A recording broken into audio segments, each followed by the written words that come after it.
Be creative. A lot of times you guys hear creative financing in real estate. Don't know if you heard it or not, or be creative. That is a very, very important thing. 2 of my houses that I own right now are not on mortgages through the bank. They are on through creative structuring, being cordial to people, respectful, having a good reputation. My elders have afforded me the ability to just pay them. That's awesome. You hear me? It's a blessing. Shout out to them for real. Mr. Peterson and Miss Crystal, thank you so much. They blessed my life. So being creative, being cordial, being good to people comes back around to you through through just resources and love, straight up.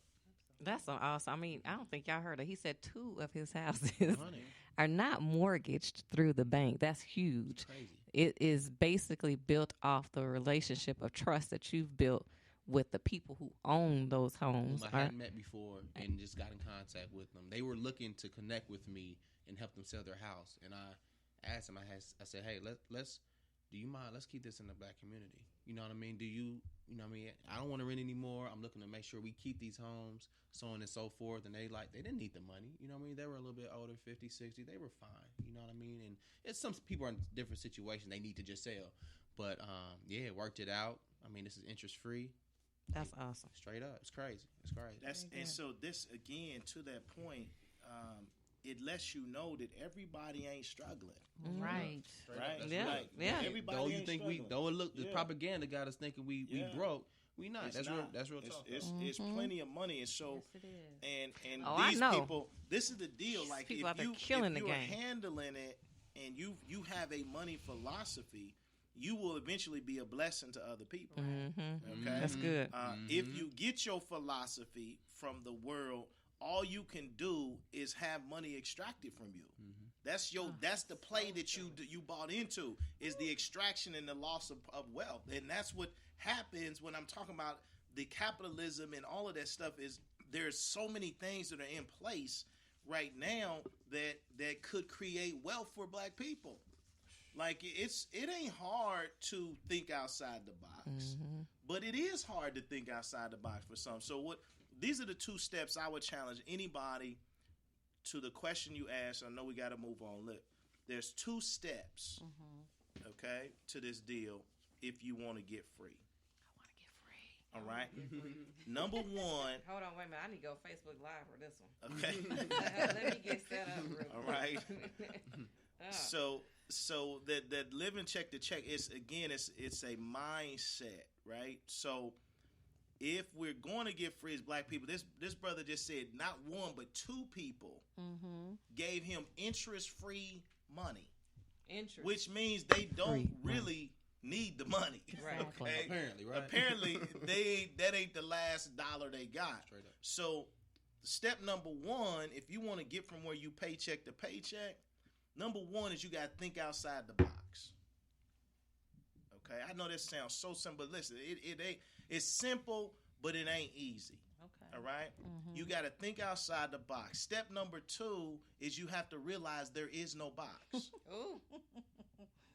Now, wait a minute. You told me think out the box, and now I realize Think there ain't no outside box. the Right? box. Because see, most Realize people there can't is go no from box. where they are to there is no box. So you got to start where you are to say, what are some things that I can do? I've been conditioned to think this way, or I've bought into the system of working for other people. Okay?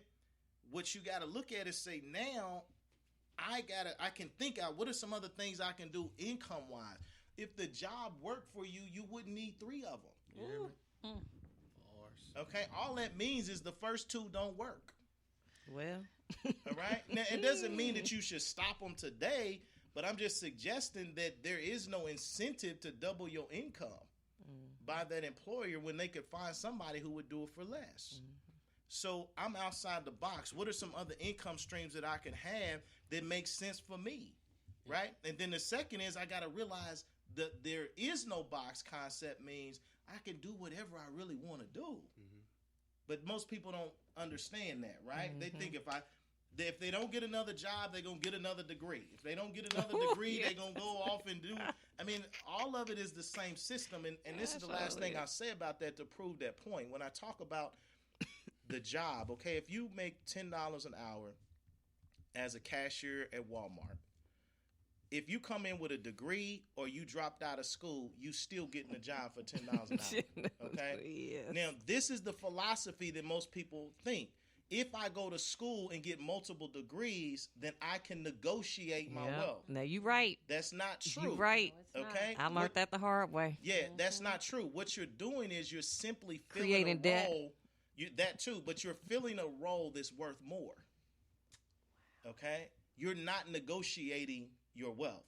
All right, because you're when you work as an employee, you're getting paid by the position. If you become an engineer is worth more than a cashier. So of course you're gonna make more money, but you don't get to say, "Hey, I want to make $225,000 in this job." Okay, over here at Lilly, this job pays $60,000. Okay, so I appreciate you got 3 degrees, but this job right here pay what it's gonna pay. Well, Andre, look, you said a good point. I had to write this down here talking. You said you're not going to school to negotiate your own wealth. You know, we add to that. That's true. You're going to school to negotiate someone else's wealth, right? An expense. Yeah, this sure. goes back to how we started this conversation about how you're an expense to a company. Yeah, So now, so the lower they can get you is the more money in that yachts. You know, the more elaborate things in on that owner's yacht. And then also I want to say something to you. You said 1, think outside the box. 2, realize there is no box. And 3, find out what you're good at monetizing. You know what I mean? Find out what are you good at. If you dress fly, monetize that. You know what I mean? Start marketing that. If you do hair, monetize that. If you do your makeup pretty, monetize that. Do your makeup pretty. Your face beat. Is that what y'all saying? Your face beat. Beat to the god. And another point, and I'll let Andre get back to it. But you know, we hear this concept that everyone can be a business owner, right? I get it, right? I get it, okay? But let me just challenge that thought. I get it. A peanut butter and jelly sandwich. You have 3 things that had to happen in that peanut butter and jelly sandwich: bread, jelly, and peanut butter. Took it to the peanut butter and jelly. Go It's ahead. simple. You could have someone who is great at making the jelly.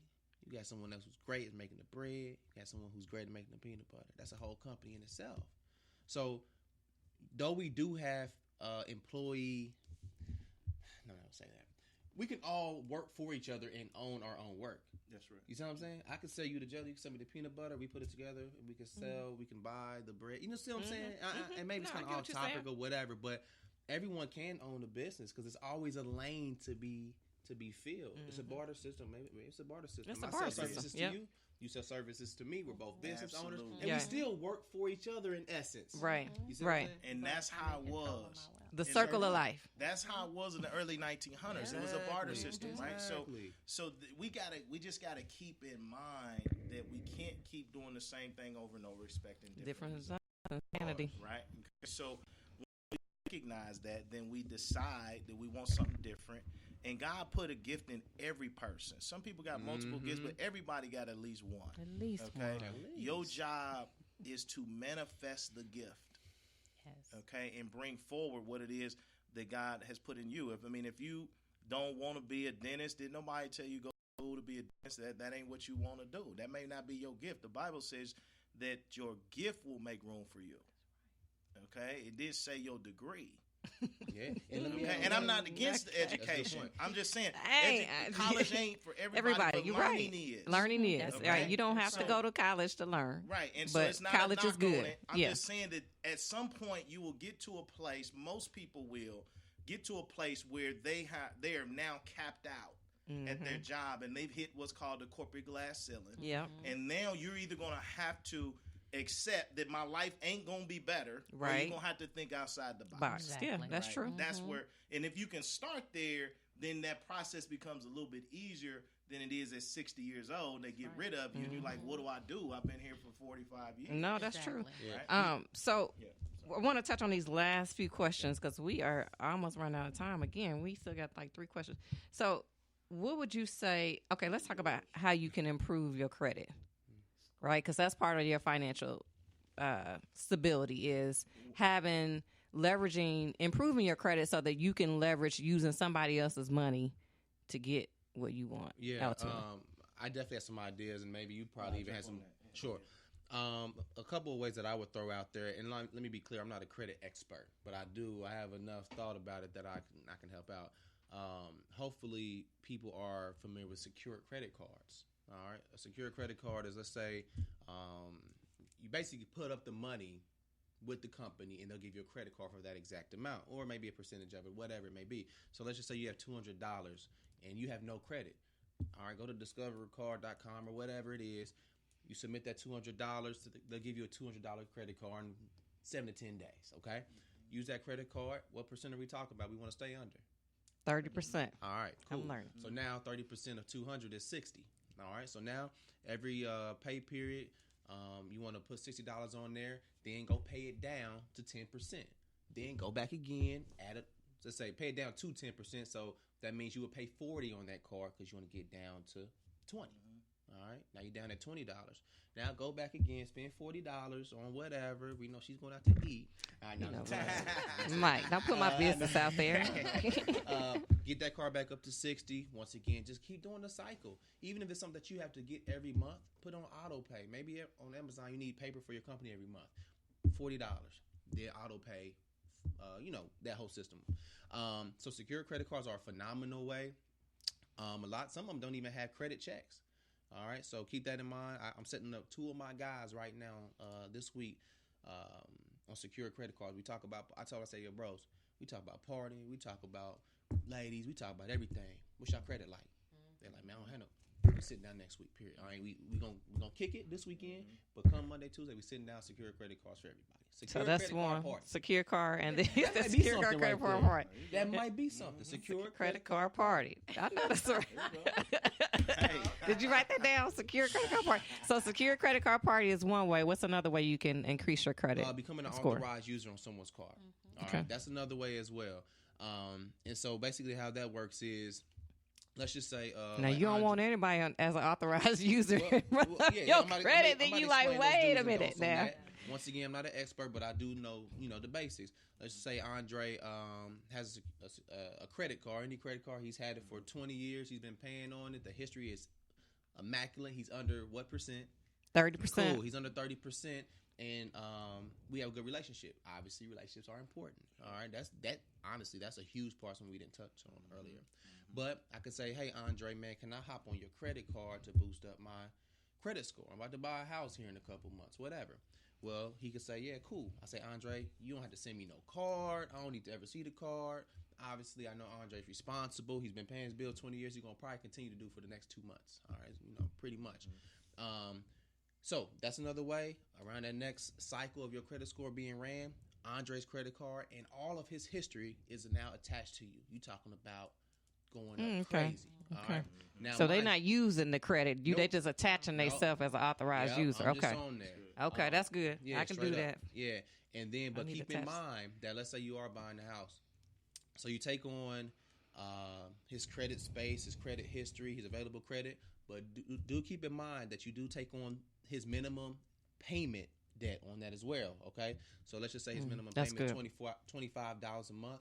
That would be added to your debt to income ratio. You become